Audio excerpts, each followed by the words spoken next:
Is XRP going to overtake Bitcoin anytime soon? We have the Black Swan Capitalist brothers talking with Paul Barron about that exact same subject. We're also going to get into this clip by the vice president specifically talking about Bitcoin adoption here in the United States. And we also have Raoul Pal talking about streaming payments and AI and how these two things are going to go together. We know that Ripple and XRP have been going down this avenue of streaming payments.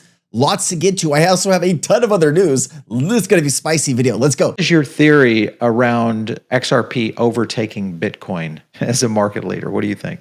Bendo, would you like to go on this, or you're asking me? Go ahead. Either one of you can hit it. Yeah, so I do believe that at some point, well, first of all, it's important to understand that, and this ties into the DXY as well, that all cryptocurrencies are driven by liquidity. That's the primary driver of financial assets and financial markets. Now, crypto, Bitcoin, even XRP happens to be the most sensitive risk-on asset to liquidity. So a very high correlation. So when these technologies really start to receive stable liquidity inflows on their network, essentially, they're going to derive their value from use case and adoption. And that will stabilize some of these prices. So the question is, if Bitcoin was a store of value, then why did it dump around April during when Trump announced Liberation Day and the bond market took a hit and yields spiked, crypto dumped, when if it was a store of value, it should have actually stabilized or even risen in price. Exactly. That alone tells me that this is not store of value.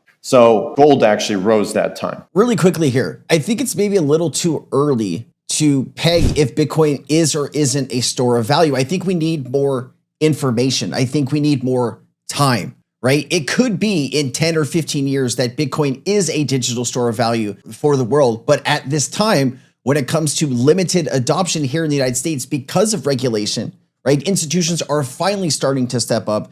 I'd imagine that gold seems to be something that central banks are more focused in on hedging against inflation and other risks than Bitcoin, right? Because Bitcoin is still an upcoming asset on the global stage. Now, is Bitcoin a better asset to hold than XRP? I don't think so. I think banks and institutions understand the value proposition behind what Ripple and XRP can offer on a global scale, not just from a store of value growing over time, but actually using that as some type of ODL system, right? Or helping your treasury in some way, or payments, or whatever it's going to be. XRP has all of these unlimited use cases, and new use cases are still being figured out today.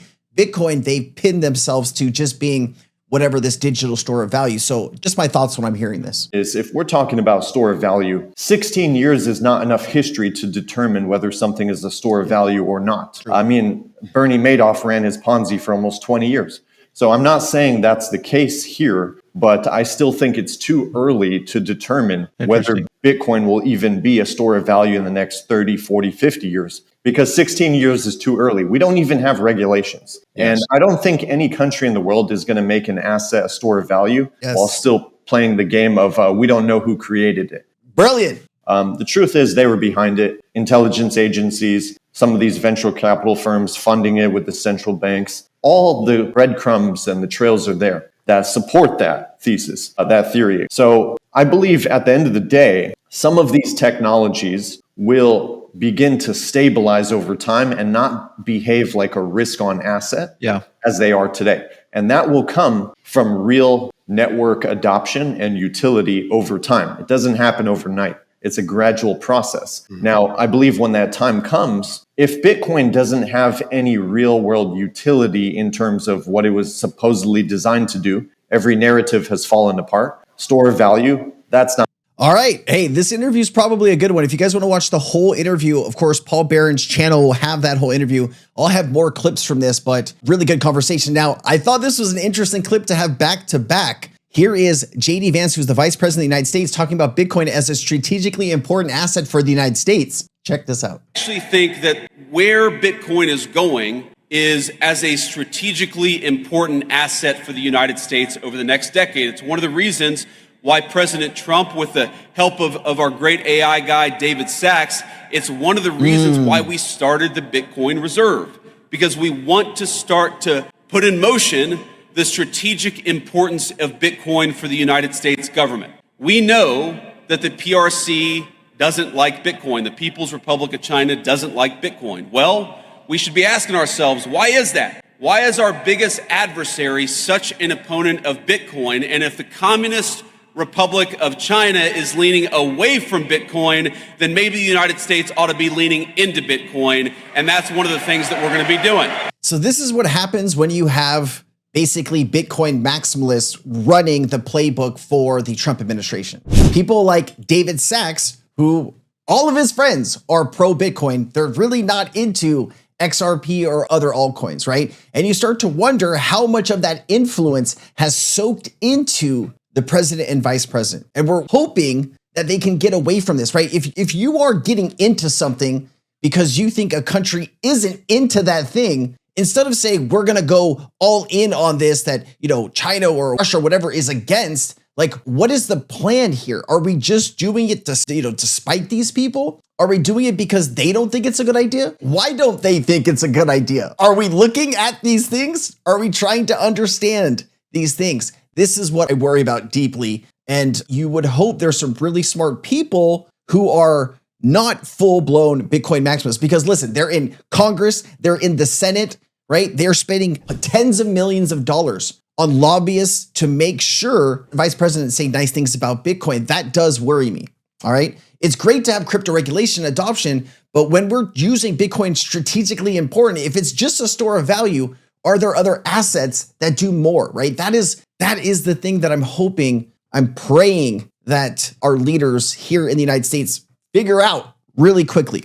Okay. Anyways, crypto was created for AI. I thought this was a great clip. This is going to talk about streaming payments, and we're going to get into this. Let me play it. What is an agent? An agent is AI, which is compute plus energy. Right. They need to be paid because they cost money. It's small amounts of money, but we're going to ask them to do a lot of things. And agents will ask other agents to do things, or agents to robots. So Damien's agent needs his house cleaned today. So it contacts the robot. The robot gets in the robo-taxi, comes to your house, does the cleaning, so spends some time using energy and compute, and leaves. Yes. Now, what are you going to do? Give it your credit card? Leave it cash and a tip? No, it just happens instantaneously by crypto rails. So agents will pay agents. So this is the future of money. And this isn't like, one day maybe, this isn't Star Trek. Oh no, this is already starting to happen. Yeah. It's already starting to happen. And within 5 years, it'll be commonplace. So again, if you think about it, you need to permission your agent or your robot to do something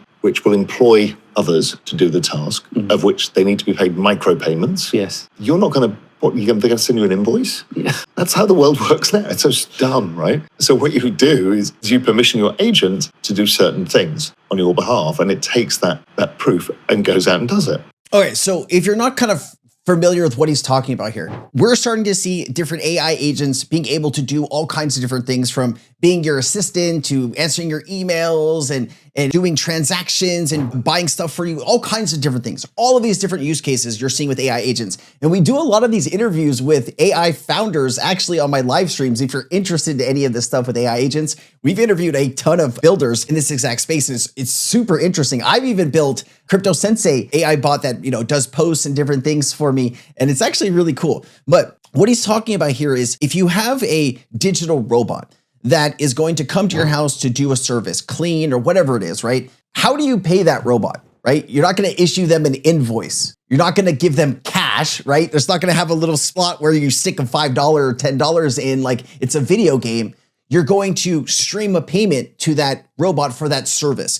And when you're talking about streaming payments, Ripple and XRP have been at the forefront of this for quite some time. I've even played clips on this channel of David Schwartz talking about streaming payments. And so think about it like this. So if you are trying to send $100 across the world, sometimes sending that full $100 in that just $100 at one time is not always the best solution to get that $100 there. Sometimes streaming $5 payments or $10 payments could have a cheaper route to get that money where it needs to go. And so you're going to have the ability to decide, hey, do I want it to go all in one payment, or do I want to stream it into smaller payments that cost less? And so streaming payments with Ripple and XRP involve using XRP Ledger's advanced features, such as payment channels, to enable real-time, continuous, and low-cost microtransactions, or streaming payments. This allows funds to be sent incrementally over time rather than as a lump sum, supporting use cases like subscriptions, IoT device payments, payroll, and more. What did we just hear? IoT device payments, right? Internet of Things.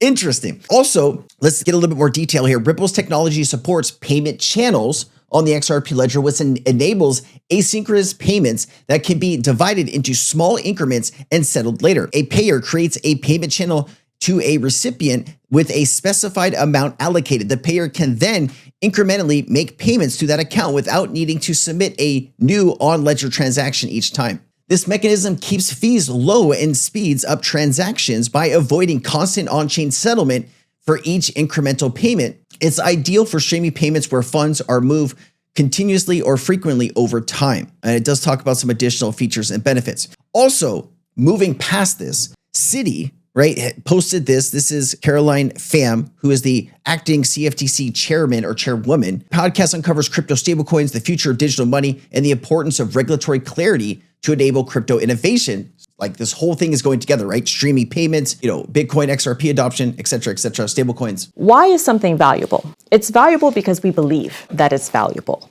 And if you think about the success of Bitcoin, it might be the ultimate network effect that you have been able to have millions of people around the world who believe in the value of Bitcoin. That Bitcoin is something of value, that Bitcoin is valuable, that Bitcoin is something that I want to hold on to because I believe it will be more valuable in the future. So this is just something I think that's quite remarkable about Bitcoin, almost as a movement as well. It's incredible to see our financial regulators so involved and passionate about crypto regulation as well as digital assets. All right, I didn't want to cover the SWIFT thing here, but it does look like Ripple's bank charter decision is due this October.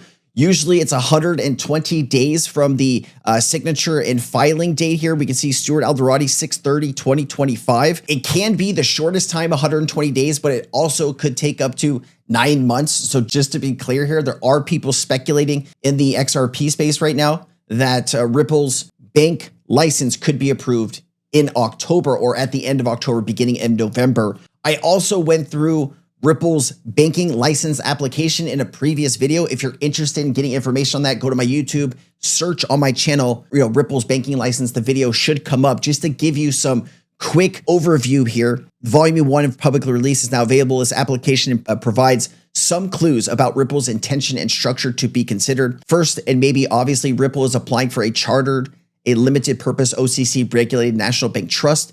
It will enable custody of RLUSD reserves and operating regulated infrastructure for tokenized finance, future Fed access. So it won't be retail. So you and I will not be able to get an account at Ripple. I'd imagine eventually it would be cool if if you had so much XRP, whether it be 1,000 or 5,000, that you could get an account there. That would be really cool, but it's just not in the cards right now. So it won't be retail. The CRA says it doesn't apply to national banks. So don't engage with any lending or deposit taking activities on whose biz constraints exclusively for fiduciary activities, no deposits or lending, strictly B2B banking and infrastructure. So for retail, it's for financial institutions. The trust bank is explicitly built for RLUSD. Notice no mention of XRP here, conjecture. It behooves Ripple to distance XRP from the bank's regulatory application to avoid conflation of the OCC supervised bank trust with token at this point. That said, nothing precludes future XRP integration. So at the time of filing, they didn't include XRP here, but speculation does think XRP will be added. This is interesting because it means Ripple Labs owns the bank, issuing their own private stock to executives. Also interesting that it is confidential. A friend remarked that it is common for businesses interested in an IPO, so maybe an IPO in the future. Anyways, guys, if you're interested in more of this information, let me know. Do you think Ripple's banking license is going to drop at the end of October this month? Could you imagine all the ETF stuff as well as the banking license? I think things could get very, very interesting in the days ahead. I will see you next time. Thank you so much for being here. I'm Crypto Sensei. Aloha. Nothing in this video should be taken as financial advice. This is for entertainment purposes only. I am not a financial advisor. Please seek financial advice if you need it. Let's get back to the video.